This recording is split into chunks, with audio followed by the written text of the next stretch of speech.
Hola, bienvenidas, bienvenidos al resumen semanal de noticias que inicia con estos adelantos.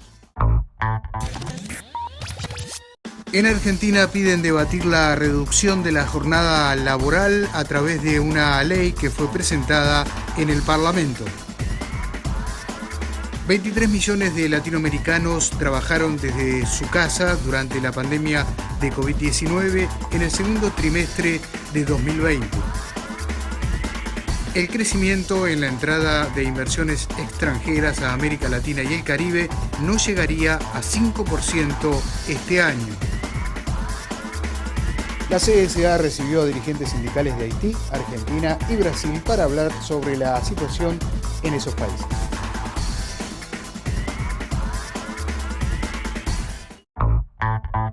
Se conmemoró el pasado 12 de agosto el Día Internacional de la Juventud. La CSA, con sus afiliadas, han estado promoviendo distintas acciones para los jóvenes trabajadores y trabajadoras.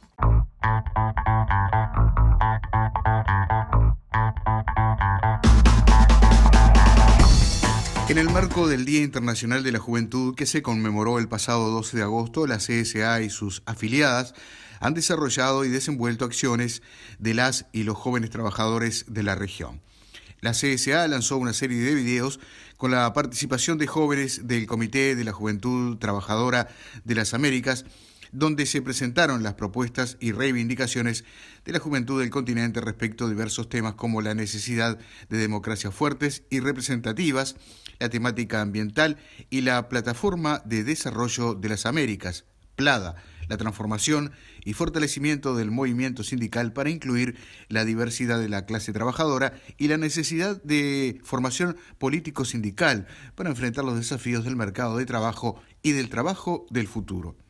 El año de 2021 ha marcado un hito histórico para el movimiento sindical de las Américas. Se realizó el primer encuentro continental de la juventud trabajadora los días 26 y 27 de marzo.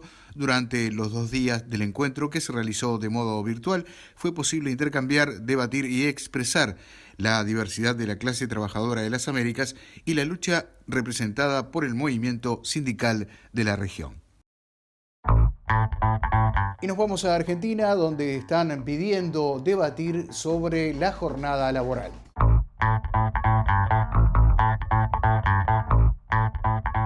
El secretario general de la CTA de los Trabajadores, Hugo Yasky, propone discutir el cambio de las 48 horas semanales a 40 en base a un proyecto de ley que presentó el año pasado en la Cámara Baja en su calidad de legislador. Yasky reiteró su intención de instalar el debate sobre la reducción de la jornada laboral, un tema sobre el que en los últimos días también se manifestaron a favor otros de sus pares. Argentina tiene una de las jornadas laborales más extensas de 48 horas semanales, fijada hace 101 años por la Organización Internacional del Trabajo. Sí, hace 101 años, señaló en su cuenta de Twitter el dirigente sindical. El experimento en países como Chile, Estados Unidos, Nueva Zelanda, Japón e Islandia muestra buenos resultados, dijo Yasky, quien señaló que los índices de desocupación son alarmantes y su propuesta ofrece la posibilidad de distribuir más equitativamente un bien escaso como el empleo. El proyecto presentado por Yasky en septiembre pasado propone modificar el artículo 1 de la Ley 11.544 de jornada de trabajo y establecer que la duración del trabajo no podrá exceder de 8 horas diarias o 40 horas semanales para toda persona ocupada por cuenta ajena en explotaciones públicas o privadas, aunque no persigan fines de lucro.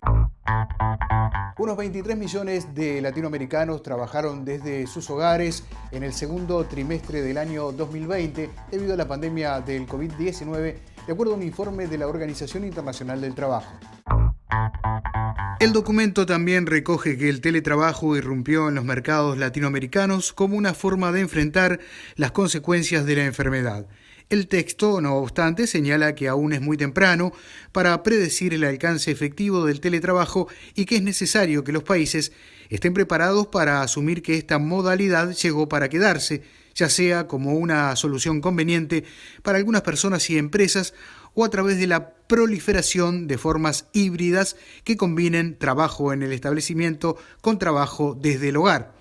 Aunque la OIT también resalta que antes de la pandemia ya existía el teletrabajo, lo llevaban a cabo las personas en situaciones especiales o por cuenta propia, pero en el contexto de cuarentena pasó en muchos casos a ser la modalidad exclusiva de trabajo.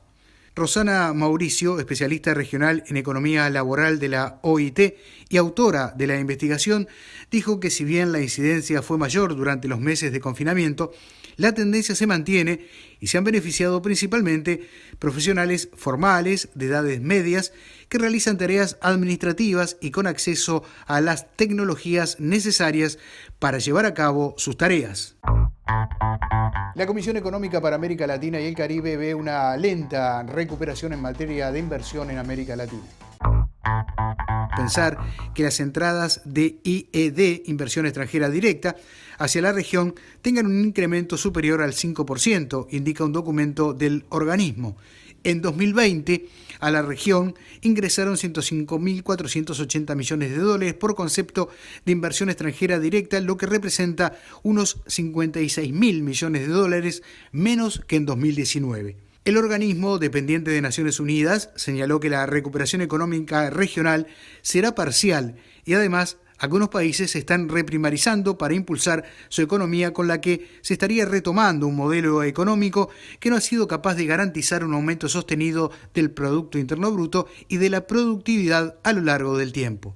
Además, destacó que en América Latina y el Caribe los anuncios de proyectos de inversión mostraron una recuperación entre septiembre de 2020 y febrero de 2021, pero desde entonces y hasta mayo 2021 se observa una nueva caída del valor de los anuncios. Y la notoria expansión de la variante Delta puede alejar el objetivo de la inmunidad colectiva. La expansión de la variante Delta amenaza las previsiones sobre la vacunación y el objetivo de alcanzar la inmunidad colectiva o de rebaño.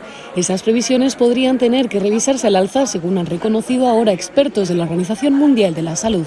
Cuando empezó la inmunización contra la COVID-19, los expertos partieron de la base de que se necesitaba vacunar a un 70% de la población para alcanzar esa inmunidad colectiva, pero la aparición de las variantes y su rápida propagación geográfica están forzando a una nueva reflexión al respecto.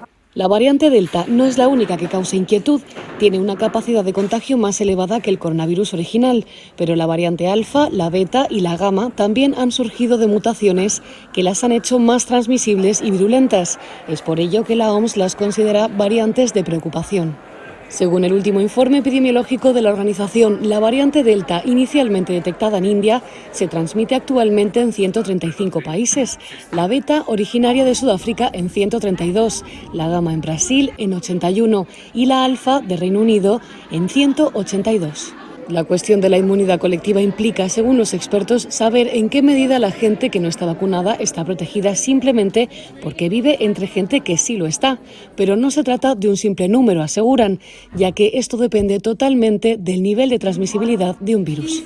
Se puede comparar con el sarampión, una enfermedad altamente contagiosa que sigue circulando, que tiene vacuna desde hace 6 décadas y que requiere un 95% de cobertura de vacunación para esa inmunidad colectiva. Los expertos reconocen que a día de hoy, en el caso de la COVID-19, no se sabe cuál es la proporción de gente que debe estar inmunizada para proveer alguna protección a quienes no están vacunados.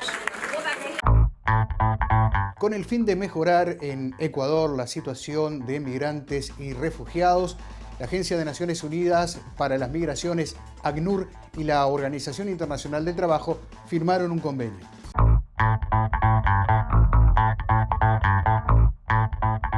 El acuerdo de ambas organizaciones tiene como objetivo facilitar soluciones integrales y la protección del derecho al trabajo decente de las personas refugiadas y migrantes, indica un comunicado difundido por esa agencia de Naciones Unidas. Firmado por Elena Montovio, directora adjunta de la Oficina de la OIT para los Países Andinos, y Giovanni Basso, representante de ACNUR en Ecuador, el documento busca además la colaboración estrecha con el gobierno y organizaciones de empleadores y trabajadores.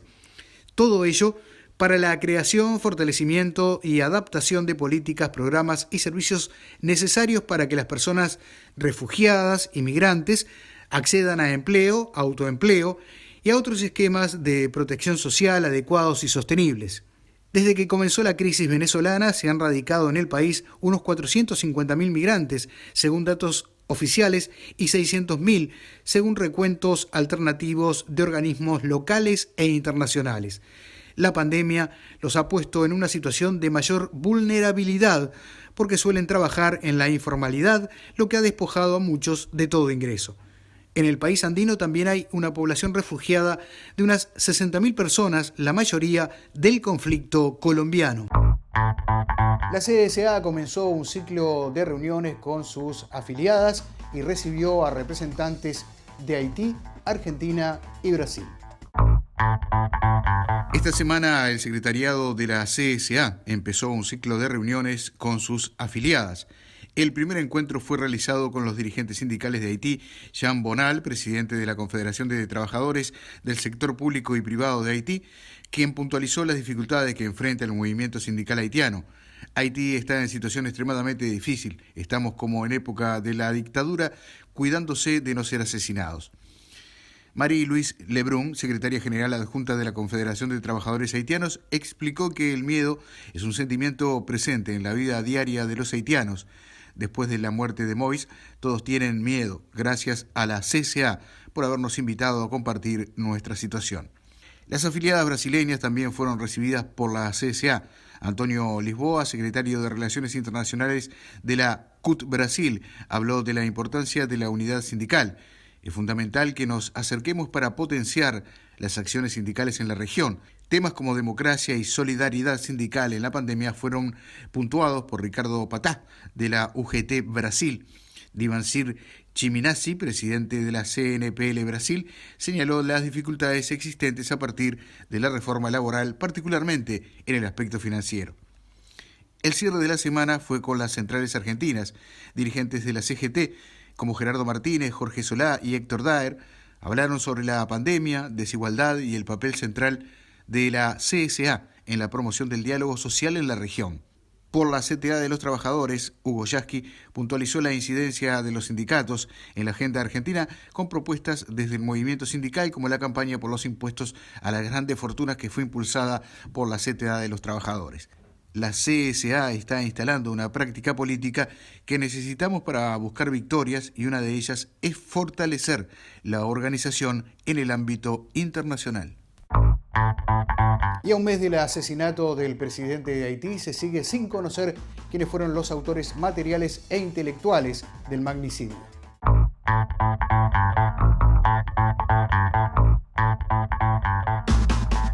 Este sábado se cumple un mes del asesinato del presidente de Haití, Jovenel Moïse, mientras la investigación del magnicidio está en un punto muerto, objeto que es foco de innumerables críticas.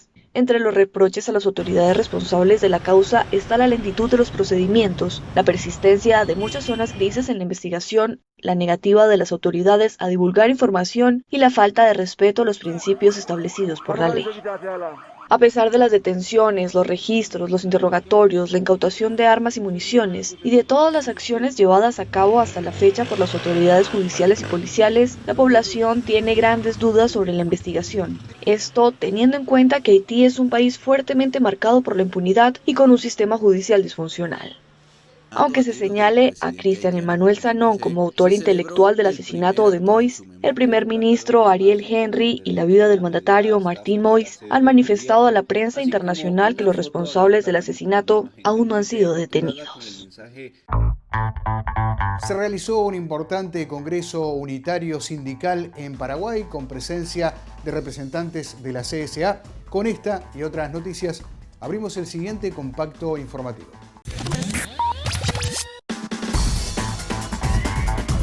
Se realizó el histórico Congreso Unitario de Paraguay. Cícero Silva, secretario de Formación y Educación Sindical de la CSA, estuvo presente en el Congreso que marcó la unidad del movimiento sindical paraguayo. Lo que está sucediendo aquí es un momento histórico para la lucha de los trabajadores. Vivimos en una cultura de división y ustedes están haciendo lo contrario, buscando unir a las organizaciones, dijo Silva. El internacionalismo sindical que defendemos es más que solidaridad o una buena declaración, afirmó el representante de la CSA. El próximo 18 de agosto es el día de huelga de los trabajadores y movilización de la clase obrera, informa la Central Única de Trabajadores de Brasil. Es el Día Nacional de Lucha de todos los trabajadores y contra el PEC 32, las privatizaciones y la inflación, y en defensa de la ayuda de emergencia de R$600 por vacuna para todos y empleo. En Uruguay, el Sindicato de Trabajadores de Coca-Cola resolvió por unanimidad realizar un paro de una semana con inactividad total. La delicada situación comenzó cuando la empresa planteó una reestructura que dejará a 16 trabajadores en la calle en Montevideo y algo similar en el departamento de Salto. Animales salvajes, huérfanos y enfermos, y un trabajo que se viene realizando en Panamá con este hogar.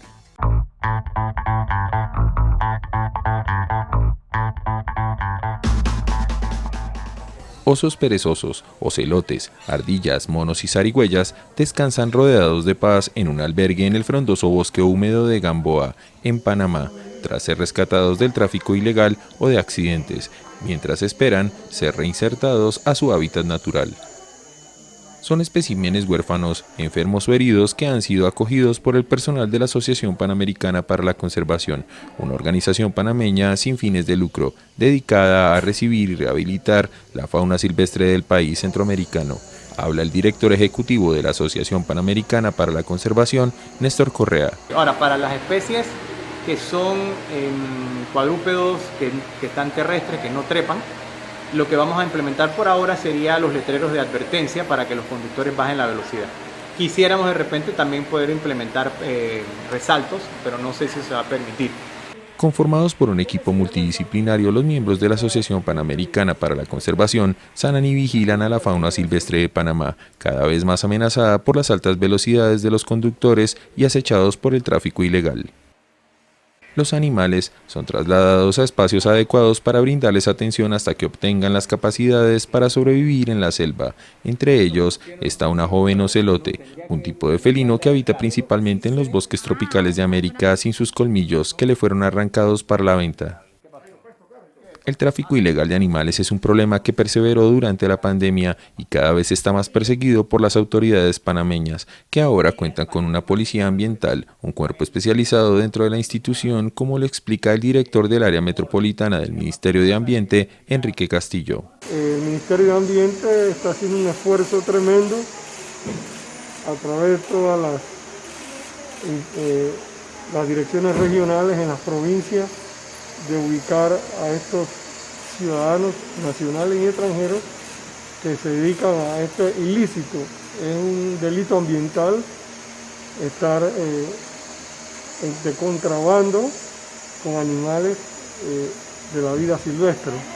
Las especies pequeñas de fácil transporte como aves o mamíferos son las más afectadas en ese movimiento irregular, que tiene como destino final quedarse en el país para colecciones particulares y exportar al extranjero. La Francisca es una película chilena que habla de la precariedad en ese país. Se estrenó hace muy poco.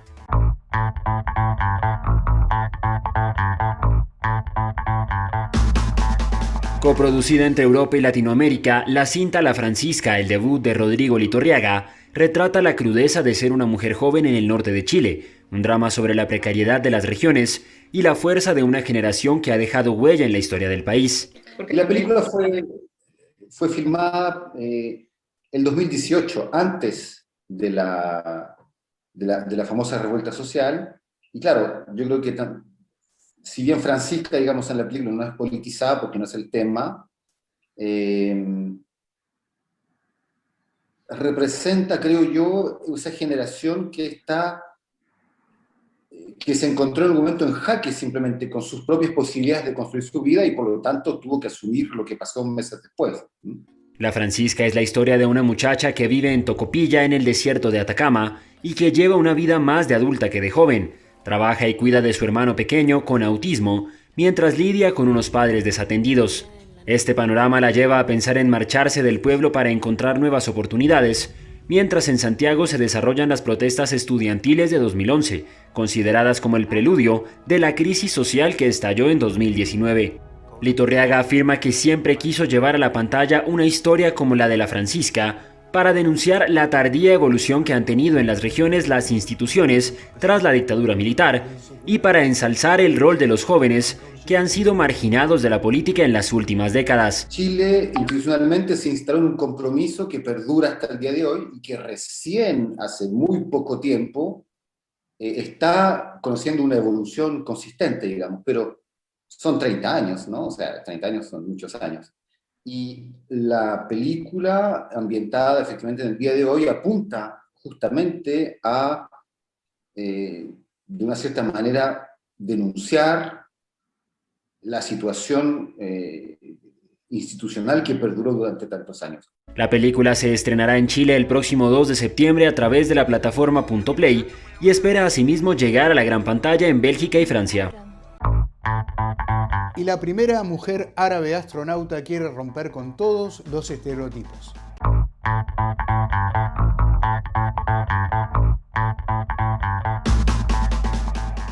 I am going to go there one day. Y allí es nada más y nada menos que al espacio. La emiratí Nora Al-Matrosi se ha convertido en una de las elegidas para ser la primera mujer árabe en llegar al espacio, un logro con el que espera romper todos los estereotipos de una sociedad patriarcal que no la ve en esta profesión. I feel very ecstatic because I've wanted to be an astronaut for a very long time and I finally achieved this. But I also feel a huge sense of commitment and responsibility towards my country, towards the Arab world, because I will be representing them in the global industry of space. Tiene 28 años y lucha cada día para acabar con la idea de que tanto ella o la mujer árabe en general no pueden formar parte de la carrera espacial. I have to do my best, that I have to work more than 100%, that I have to prove that I deserve to be in this position. Al-Matrosi formará parte del equipo de 4 astronautas de Emiratos Árabes para una misión de 8 días en la Estación Espacial Internacional. Incluye también este equipo a Aza Al-Mansuri, el primer astronauta árabe que viajó al espacio en septiembre de 2020. Ahora esta profesional se encuentra en Dubái formándose, para más tarde dirigirse al Centro Espacial Johnson de la NASA en Estados Unidos para continuar con sus 2 años de formación y por el que serán instruidos en vuelos espaciales tripulados e investigación espacial para poder llevar a cabo misiones de órbita baja. Y vean cómo se puede llegar desde una pequeña localidad en la Amazonía ecuatoriana hasta el oro olímpico.